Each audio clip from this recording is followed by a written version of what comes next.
everyone, it is the Charming Giraffe, and today we are doing an acrylic pour painting on a 9 by 12 canvas. Today's pour will be a pendulum pour, and this is the last day of the 30 days, 30 different acrylic pouring techniques. So just to let you know my setup a little bit here, so for the canvas, I've already got it pre-painted and the paint is dry, and I painted it with DecoArt Extreme Sheen, Emerald, and Ruby. I'm going for like kind of a Christmassy vibe here. And then for our pendulum color, I'm going to use Mixed Media Girl Pouring Paint Gold. I think that'll make a nice contrast. And then for the setup, I have a 16-ounce cup with some cotton string to make like a handle. And then a string up to a broomstick to hold the cup. And the cup is weighted down with magnets. And to do the magnets, I just put 2 inside the cup and 2 outside the cup. And then the broomstick is just on a tripod. I have a tripod on each side. Obviously, you may not have 2 tripods to use for your setup. Just 2 things of the same height work.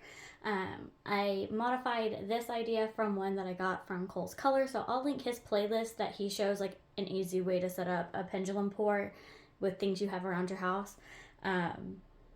In the description, so you can go check that out and use what you have to create your own. But in the meantime, we're going to get started. To do the hole in the bottom of the cup, I just use a push pin, and that's it.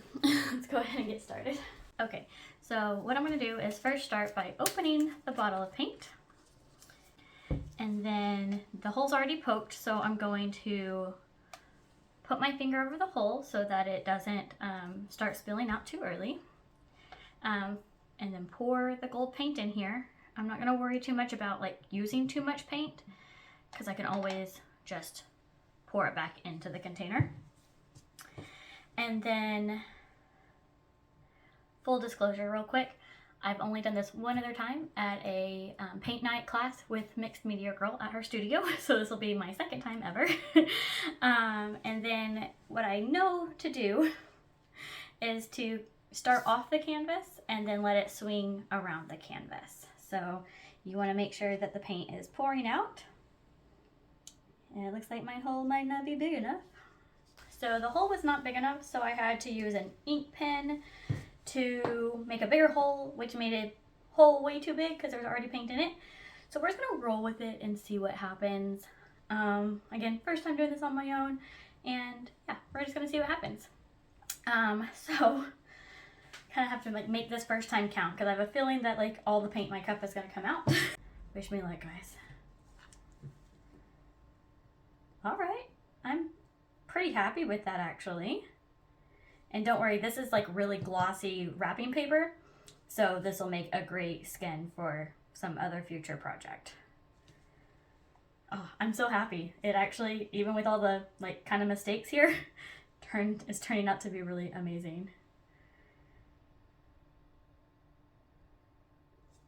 Okay, it's kind of starting to get drippy, so I'm gonna catch it. And look at that. All right, here we are for the close-up. Even with the little bit of struggles I had there at the beginning, I still think this turned out to be pretty amazing. Got some really nice like kind of patchwork there. I don't really know what you would call that kind of pattern. Some of it will spread out because it was such a large hole to make the stream of paint. So some of that might kind of fill in, but overall I still think it's pretty awesome. Let me know what you think of this painting in the comments below. Thank you for watching. Don't forget to subscribe, like, and share, and that makes you happy.